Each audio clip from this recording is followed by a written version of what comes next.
Welcome to Expanding Your Faith, a podcast hosted by Bishop Greer Godsey of the Old Catholic Churches International.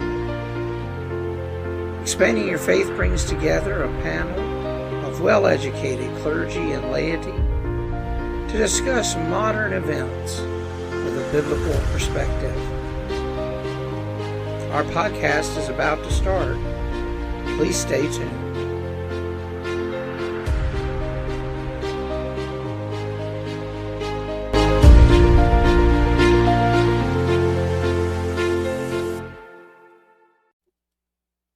Hello, everyone, and welcome to Expanding Your Faith. I'm Bishop Greer, and joining me tonight is Reverend Mark. Greetings, everybody. And Bishop Ben. Hello, everybody. Welcome to the podcast. So tonight we're going to talk about living in a chaotic world. Chose this topic a couple of weeks ago when we knew that we were headed up to the aftermath of the election, and figured we would probably need to talk a little bit about this, no matter who won. But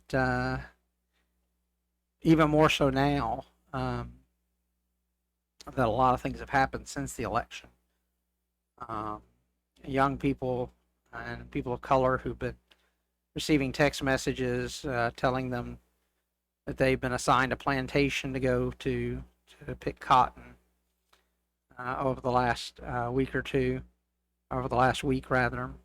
And the college protests that have happened where young men are going through the campus yelling, "Your body, my choice," that kind of thing.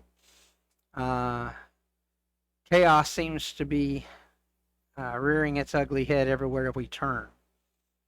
And so we want to talk about how we live in that chaotic world, and how we don't lose faith and don't lose hope despite all the chaos. And Lord knows there's enough chaos right now in the world. As we, have passed a year of fighting in the Middle East, and I think we're up to 3 years now in Ukraine. Yeah. Thereabouts. Yeah. And then the revelations of Iranian attempts at assassinating our world leaders. It seems like everything in the world has just decided to fall apart all at the same time. And so how do we maintain our sanity? How do we continue moving forward in a world that seems on the brink of disaster every moment? Well, I think, like you hit the nail on the head, everything just seems to have gone crazy. I just think everything just escalated exponentially on some levels. We have been in a chaotic world for a while, with all the distractions of technology, the pressures of performing at 125%, 150% at work all the time. Right. And this just takes it up even more, from wars to, disgruntled people in the nation, to unrest, to people marginalizing others. Even now they feel that they have mandates to do so. And it's very difficult to try to right the ship. What's hard is coming to the place to where, how do we right the ship when we have no control over the waves, and we have no control over what's going on across the world. And to me, the first thing that you have to do is, make the world a little smaller around you. And we kind of become accustomed to the fast pace that, especially here in America, that we are demanded and almost swept up into, Right. that we are demanded to live in that fast-paced life. You know, there's so many things going, especially you get around the holidays, there's always stuff going. I was telling, I think you and some other people, I myself have not had because I work a full-time job in addition to my pastoral duties. Uh, haven't had a weekend to myself since August. Right.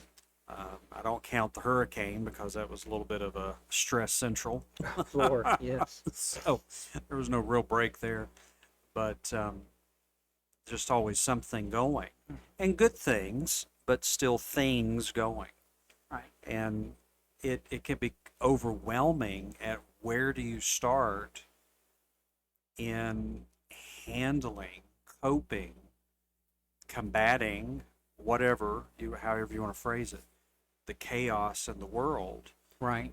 And I think you have to make the world smaller and say, all right, I can only deal with this by looking at myself and looking here at where I'm at. And I think that's where we have to start. Otherwise, you just go insane. Right.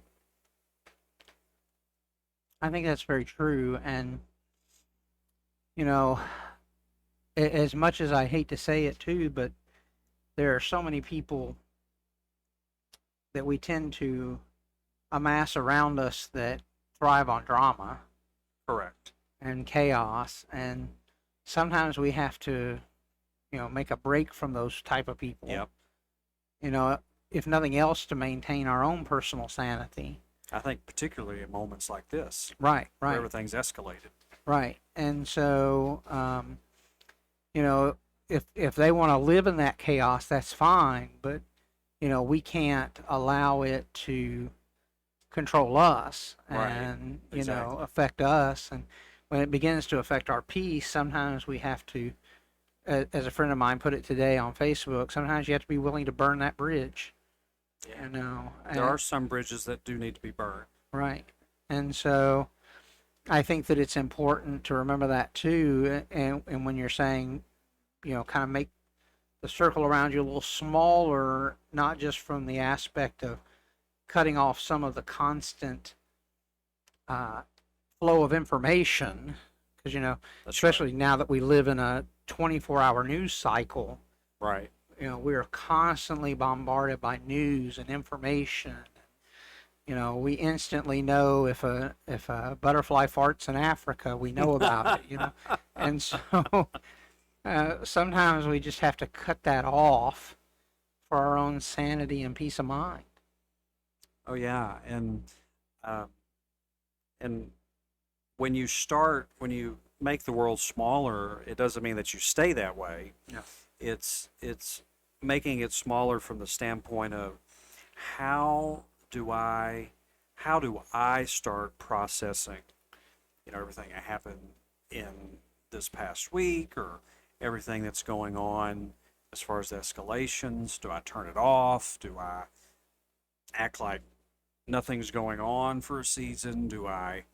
How do I do that? How do Right. I begin to cope with it? Because if you focus on it, relentlessly, and you just constantly feed on it, if you're constantly scrolling through Facebook the last many days, you're seeing so many people that are depressed, or you see so many people that are celebrating, or you see so many Right. this or so many that, and it becomes overwhelming. And I think you have to start saying, okay, let me get a hold of what I can, Right. and what I can get a hold of should be myself. Mhm. Most people are able to do that either through some learned processes, or making sure that you're taking correct medications that you should. Right. However that is, making sure that we are redirecting ourselves towards what is good and wholesome. Mhm. And even though there's things falling apart, not everything is falling apart. And I think that's where we have to start is, you know, in the midst of chaos, what can I find that's not falling apart, hone in on that, and then, work my way outward, work my way out. That's for me, I was telling somebody today, one of the things that I have to do when maybe while I'm going to sleep, or I wake up in the middle of the night and I'm thinking about this or thinking about that or panicked about this, I ask myself a simple question. What can I do about it right now? Literally right now. Nothing. There's nothing I can't do anything about it right this second. Right. Especially in the middle of the night.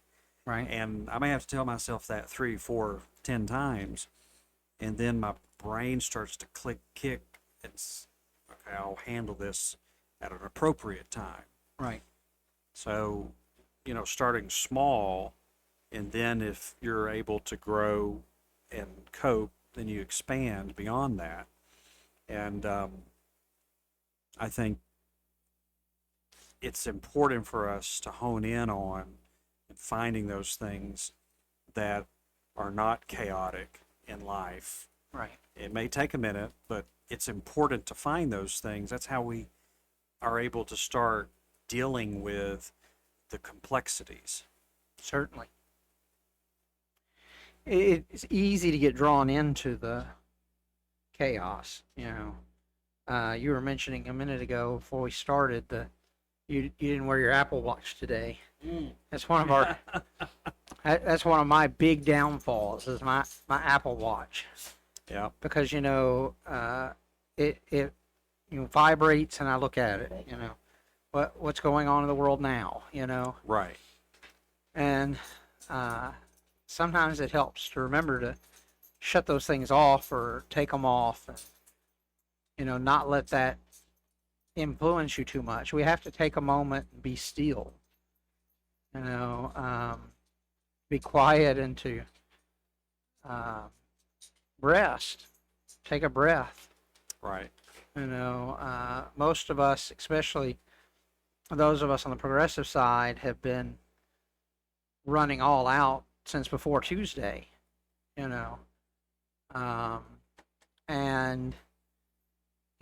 I woke up this morning absolutely exhausted because I've spent every moment running with this issue, this problem, trying to find ways to fix this, fix that, and so it requires that we sometimes take a break and take a pause and breathe. I like the verse in the Bible that says, "Be still and know that I am God." I think it says it that way for a very important reason. The noise, the chaos, the drama of the world can be so loud that it can drown out everything, including the voice of God sometimes. Yes. And so we have to take a moment, be still, and turn off the noise in order to regain a sense of center, a sense of being, a sense of who we are. And that's, to me, the first step of dealing with the chaos in the world is finding our way back to our own center. Well, if there's ever a passage of scripture that I think was given by inspiration for us today, it would be still and know that I'm God, because that is a hard thing for us in, especially in American society, is that still, that quiet. Right. So many people don't do well with quiet. They need something making noise. And I'm like that to a degree. I love music. I'm always listening to music. I always have some type of music going. One thing during the hurricane that I found amazing was, when we were without power for so long, just how quiet the house would be at night.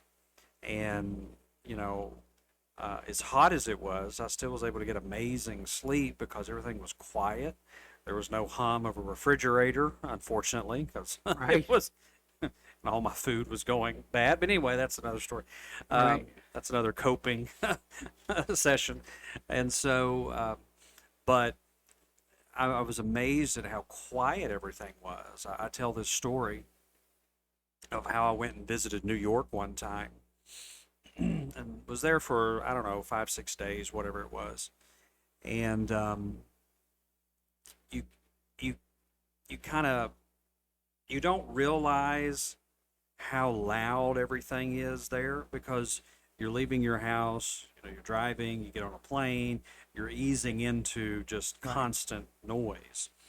And even in the middle of the night, you could hear construction going on at the hotel where I was at, all around you because I stayed in down in Manhattan, and it was just constant stuff, just constant. The song about the city that never sleeps. I mean that's New York, and I didn't realize how much stuff was happening until I got home. I sat in my living room. My two cats came and just sat next to me, and there was peace. There was Right. quiet. And I was like, I just came out of one of the most chaotic places in the world. And that often happens in our life when we're just going.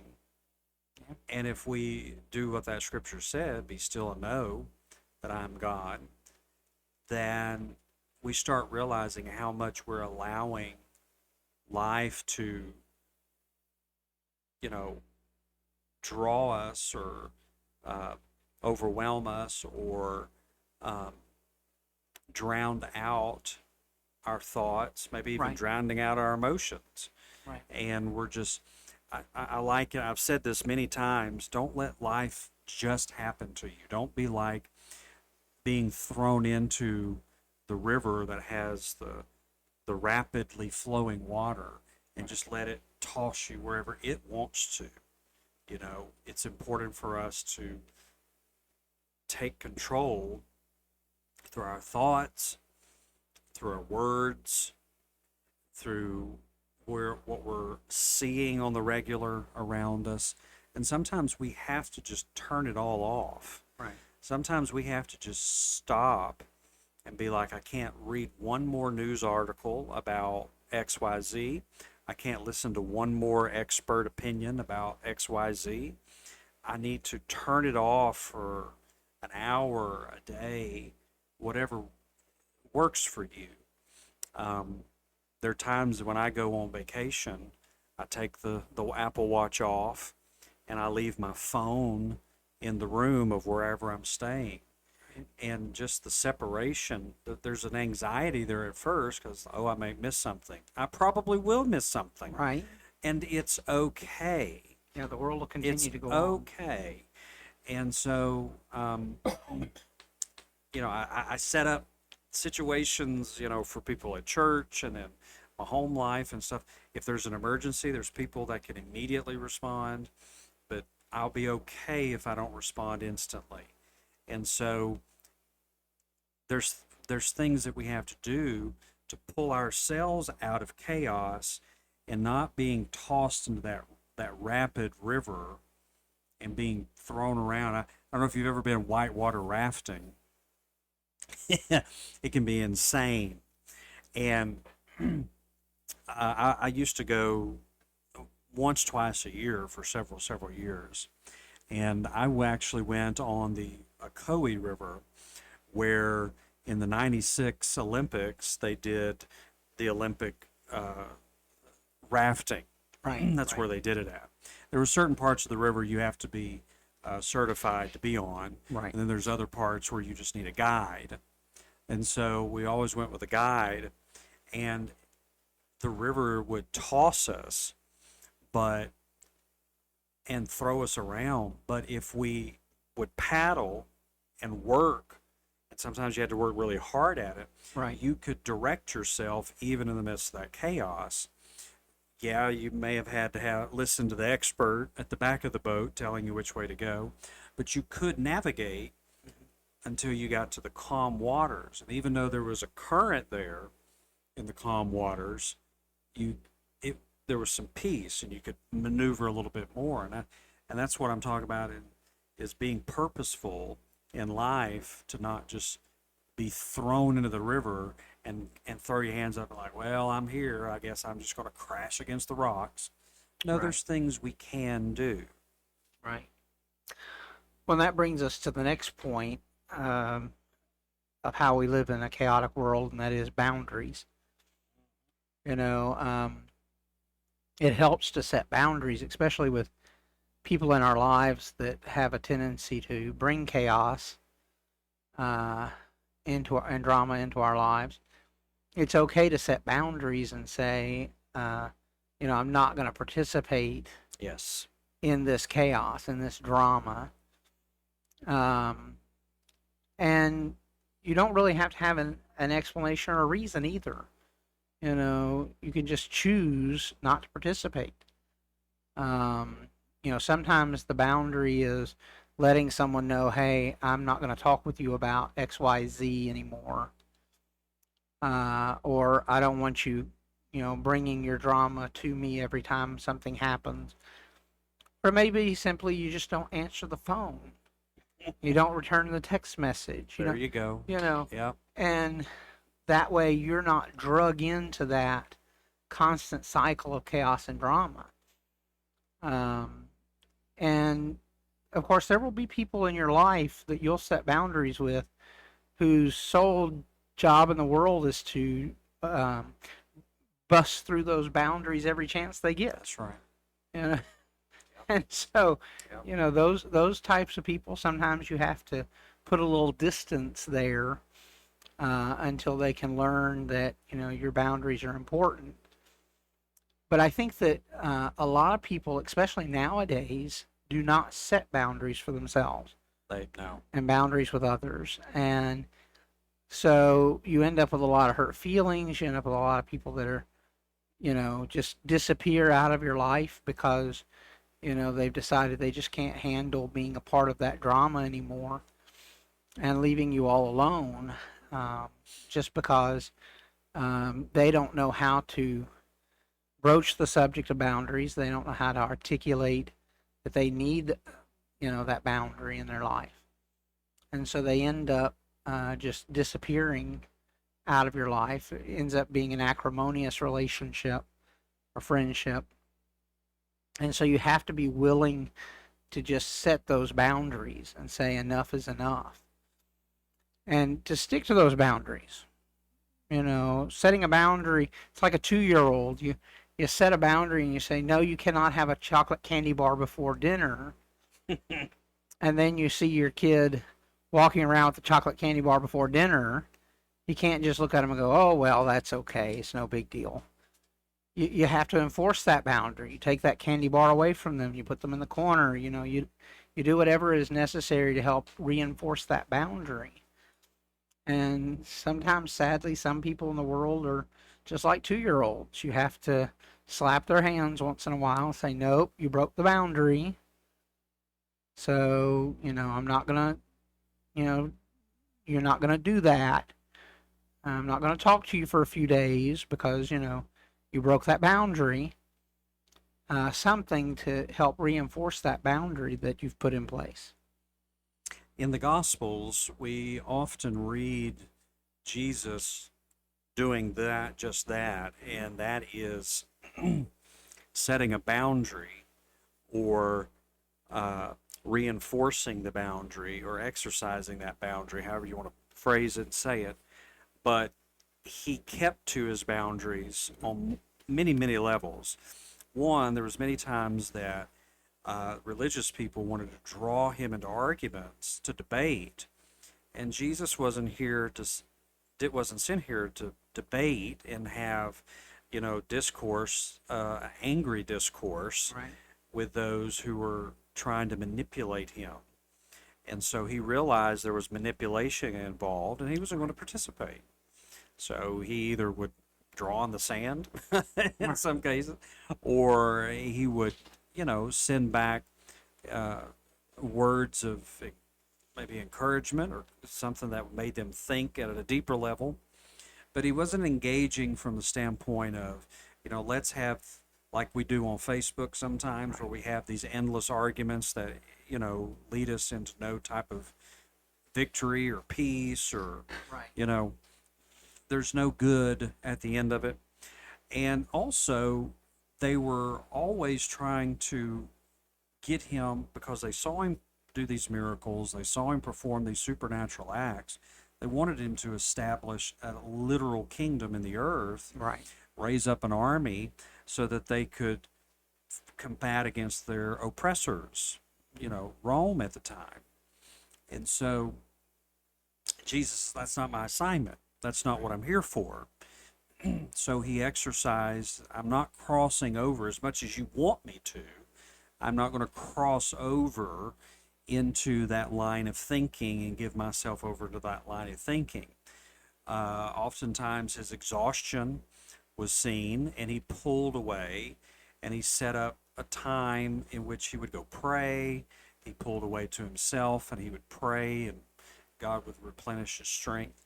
And so we can take lessons and learn lessons after that, those type of examples where I'm not going to go this far in arguments. I'm not going to cross this line with this. And there are some boundaries that you make people aware of. There's some boundaries that you have within of yourself. Right. And we're not talking about walling people off from your life. That's not what we're talking about. A boundary is saying, I'm not going to go any further. When you're exhausted, you need to know that it's probably not a good idea to be drawn into, conflict resolutions at the, at that moment. Right. Maybe you don't have the energy to control your mouth, and you may say something, because there's times that I'll be exhausted and tired that I remove myself from conflict because I know that I'll explode, not because it's warranted necessarily, but because my strength is low and I can't tame my tongue. Right. Or my emotions. My emotions are rampant and running crazy. So my boundary is, I'm not going to be drawn into arguments in this season, because my strength is needed elsewhere.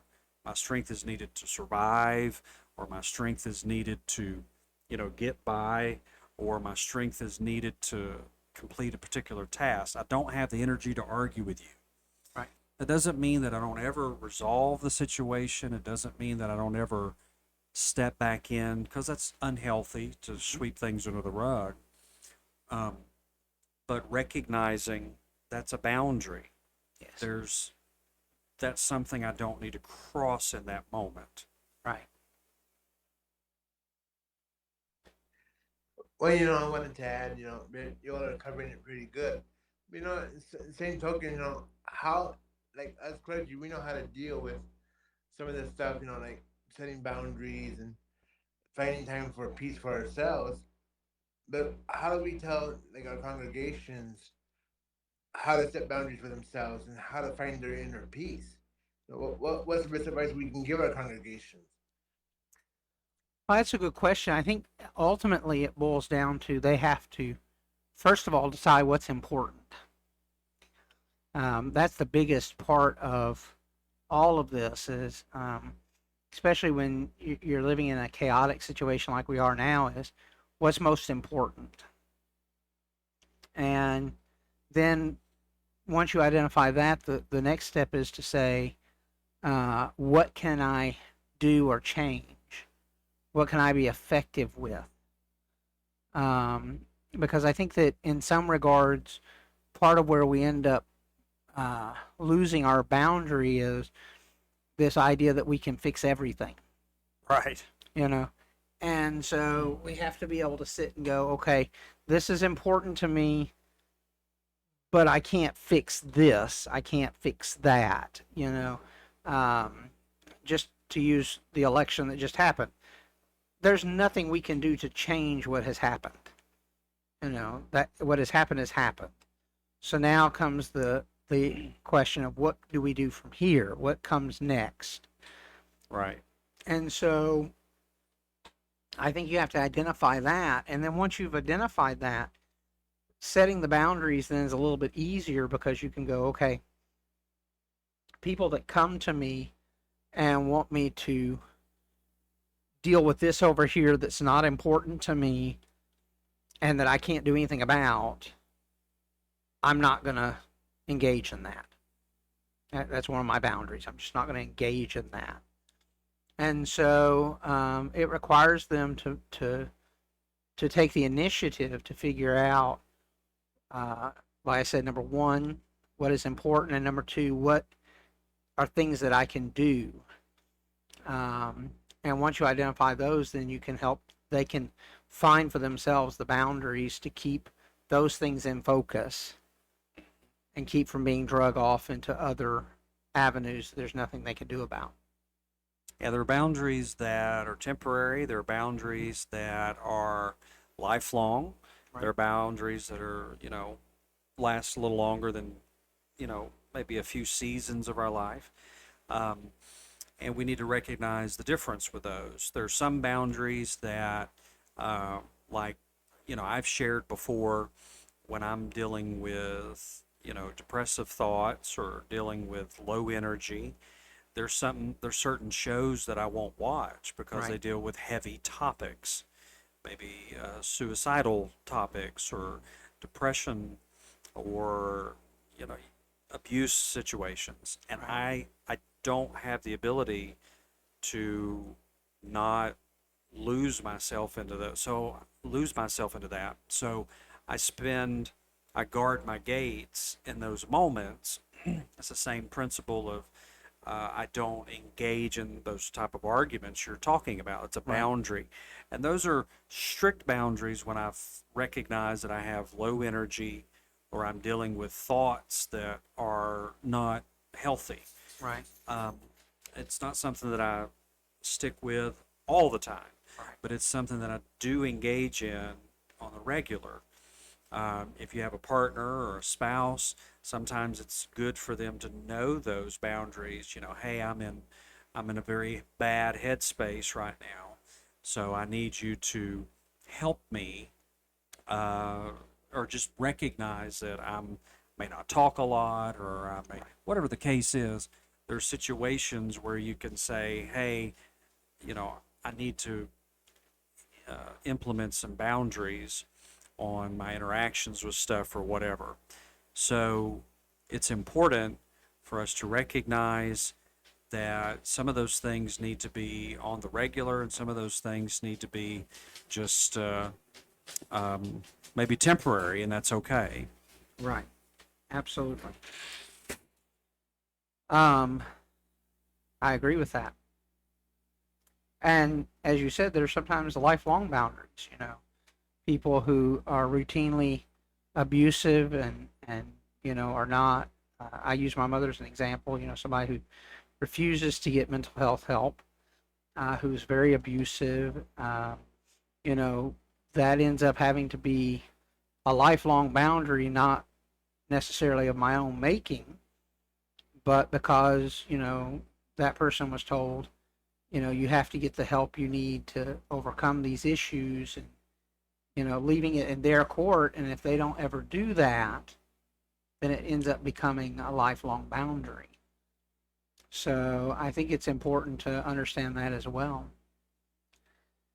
And then that kind of brings us to another part of this. After we get to boundaries, we also have to begin to look at, um, as we talked about a little bit a minute ago, what can I do? What can I actually make changes with? What can I affect? Because there's so much to do in the world, but I can't go and end, a war in Sudan. Right. you know, so what can I do to help? It might be something as simple as sending, donations to charity and aid organizations and that kind of thing, or going out and raising awareness, or, various things like that. But what can I do to affect change around me?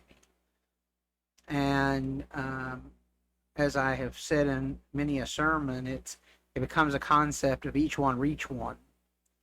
You know, you may only make a change in one person's life. You may only make a change in a small group of people around you, but that change can be effective in a much greater and larger way, because then those people go out and affect others, who affect others, who affect others.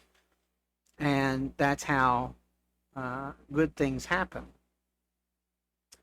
Luna and I were listening to NPR for a little bit. I'd turned NPR off most of the week because I couldn't deal with all the election stuff. But we turned on NPR today, and they were talking about the original Rainbow Coalition, not Jesse Jackson's organization by the same name, but the one that started in Chicago, which was a team up between the Black Panthers and the Young Patriots.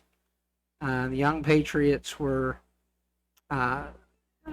somewhat moderate to conservative people in Chicago. Most of them were Southern transplants who had moved to Chicago, and they liked to wave their Confederate flags and stuff like that, but also were pissed off at police brutality towards people in Chicago, because Chicago's police department was an equal opportunity abuser back in the 70s. So it didn't matter if you were white or black, you were going to get beaten by the cops. And they were tired of living in poverty, and the poor white schools didn't get as much as the rich white schools and funding and that kind of thing. And so Robert E. Lee, not the Confederate general, but Robert E. Lee, the Black Panther organizer, brought together the Black Panthers and the Young Patriots and several other organizations in Chicago to create the Rainbow Coalition. And their message was, you know, this isn't about race, it's about poverty. You know, we're all in the same boat. We're all impoverished, and we're all treated the same way because we're impoverished. And so they bound together to fight against Mayor Daley. They ended up getting the first black mayor Chicago elected, Howard Johnson, I think was his name. And he was, or Washington, anyway, elected mayor of Chicago, and change began to prevail in Chicago. There was significant police reformation. There was significant improvement in housing and schools and everything else. And so it became so concerning to Richard Nixon that he ordered the FBI to dismantle the Rainbow Coalition in Chicago. And so they ended up assassinating the leader of the Rainbow Coalition as he lay in his bed. And to a hell of 90 bullets. That's kind of overkill in my book. But anyway, so, but they found what they could do. They found how they could make a change by pulling together all these diverse people and saying, you know what, we can't make a nationwide change, but we can change what's going on in this neighborhood or that neighborhood and improve the city little by little. And it was successful. Very successful, to the point that when Jesse Jackson ran for president, he ended up starting the Rainbow Coalition as a national organization based loosely on the idea of the Chicago Rainbow Coalition. So it really had widespread implications. But that would have never happened if people had not come together, one person, another person, That's another right. person, to say enough is enough.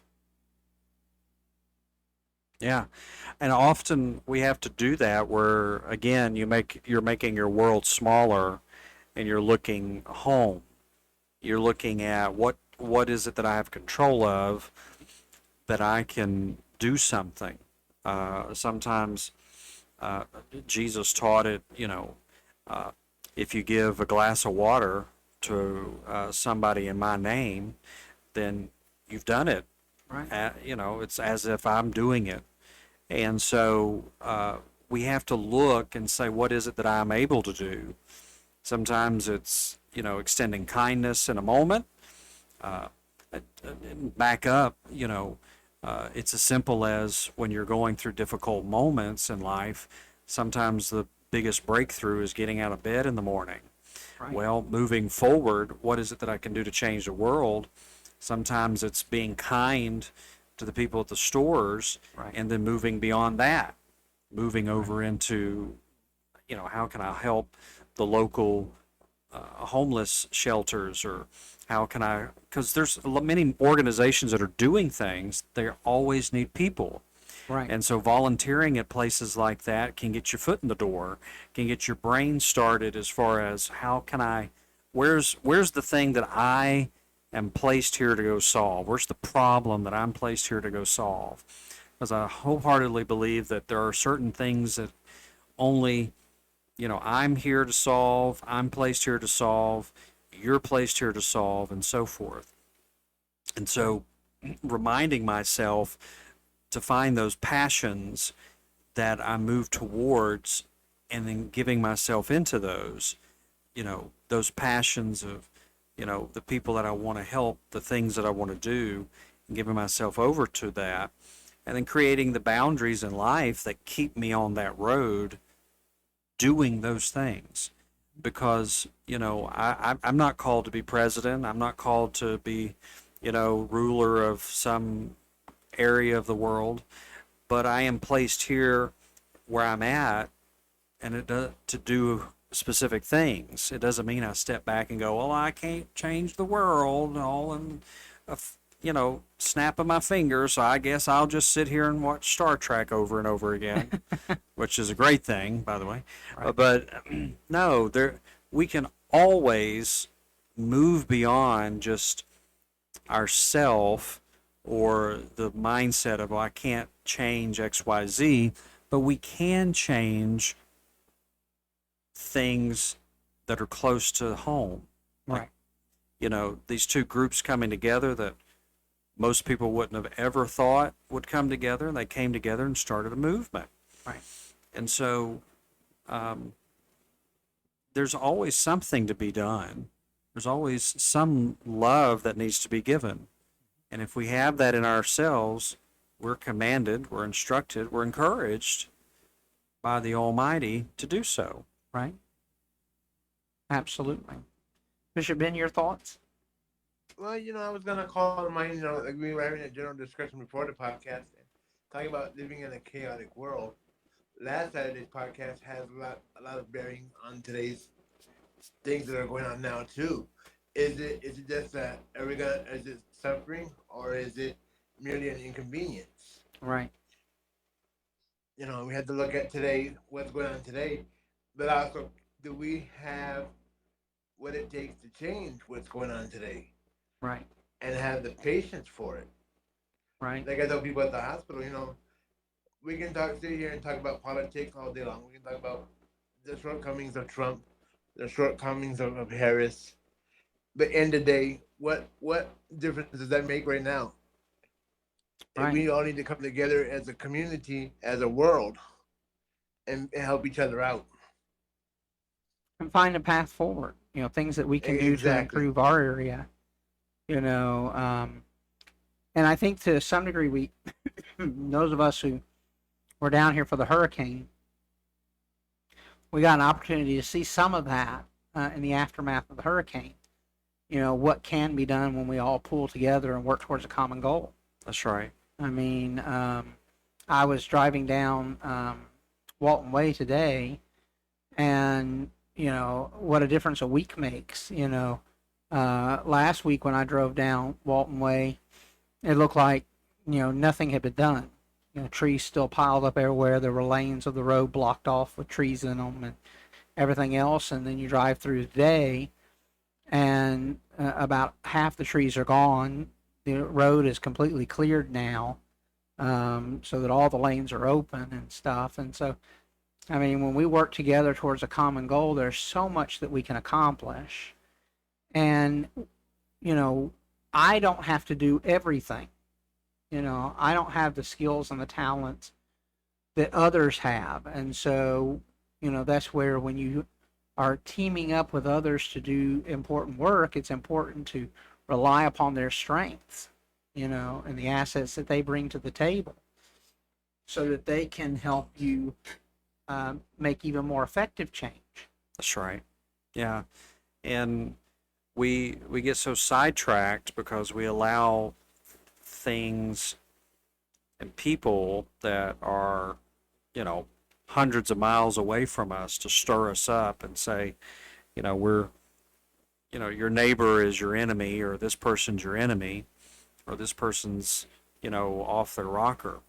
And we give into that. But then we have moments like the hurricane where we're all just trying to clear paths in life, literally trying to clear the path in life. And people are running out, helping neighbors, and they're not going, are you a blue voter or a red voter or, Right. a gold voter or whatever the other voter, green voter? There's none of those questions. We see a problem, we go to fix it. Right. And politicians have so been able to turn us against each other in our thought processes that we think it's impossible for our neighbors and people that think differently from us to work towards a common goal. Right. And I think that's one of the greatest lies that we are embracing right now, is the fact that we can't work for others. And when we start cutting everybody off, that's when we cut off the possibilities. And I don't agree with giving into abuse or anything like that, or if people are um, saying evil towards you. But when we have the mindset that if you don't think exactly like me, then I can't, we're going to get nothing done. Well, we're not going to get anything done because nobody thinks exactly like I do. And heck, my mindset changes from day to day sometimes on stuff. And so, hopefully we're growing, and hopefully we're evolving. Hopefully we're saying, I thought this way yesterday, but man, I found out something else and I'm totally off. Right. One of the hardest things for people to do is to say I was wrong, because we don't like to do that. And Just ask the Fonz. yeah, Just ask the Fonz. yeah. And so it's like, it's okay to say I missed it and I was wrong. And those are important things to do in life to overcome, so that we can at least go in the right general direction. Right. Absolutely. Bishop Ben, your final thoughts? Well, my final thoughts are, just as we come to this un, unsure area of time right now, just be kind to each other. Be willing to help out. Just try to. I know it's a big thing to do, but just try to let go of the anger of the red and blue. Who's gonna be the best? Who's gonna do what? Just try not to fight against each other. Just try to work for the common good, and let's see if we can rise up the community instead of bringing it down. I agree. Thank you, Bishop Ben. Reverend Mark, Thank you. your final thoughts? We can survive. We can get through things like this. You can pull through moments of complete and utter chaos in your life. Thing to do is pause, slam on the brakes if you have to, and start asking, what is it that I can work with here? What is it that I can change? And sometimes it's just in a moment. It's Right. The only thing you can change is what you're thinking in that second. Pull yourself away and realize that chaos cannot be your driver. Right. Purpose, passion needs to be our drivers in life. Giving into our calling and our assignments need to be our drivers in life, not the chaos that's temporary, because it comes and goes. But our passions stay with us, our assignments, we always have assignments to do in life, and our calling never goes away. And so we give into those things, remind ourselves of those things. It helps to quiet down, and it helps you to hone in on those voices that need to be heard in your life. Well, my final thought is this, and that is, be still. Take time to relax and breathe. Drink plenty of water. That's right. Uh, as Reverend Mark has said, and Bishop Ben has said, these things come and go. The pendulum swings both ways. And while things are chaotic now, there's been chaos in the world since its creation. That's right. And out of chaos comes new life. We see that in science, where the chaos that was this molten rock one point of hot, burning, molten volcanoes suddenly became the hotbed of human life. And so through chaos sometimes comes something new, something beautiful, and something amazing. That's right. So we will get through this and survive to the other side, and I look forward to seeing what comes out of it. I don't have a topic for next week yet, but we'll have that posted on Facebook here in the next few days. I'll make sure to get something to Bishop Ben. But we have several topics on my sheet. I just need to pick one. So, but I appreciate Reverend Mark and Bishop Ben joining us tonight. Thank you Thank for you for hosting having us. Yes. Yeah, absolutely. And we will be back next Saturday night for our live recording. Until then, till we once again attempt to expand your faith, keep shining bright, my friends.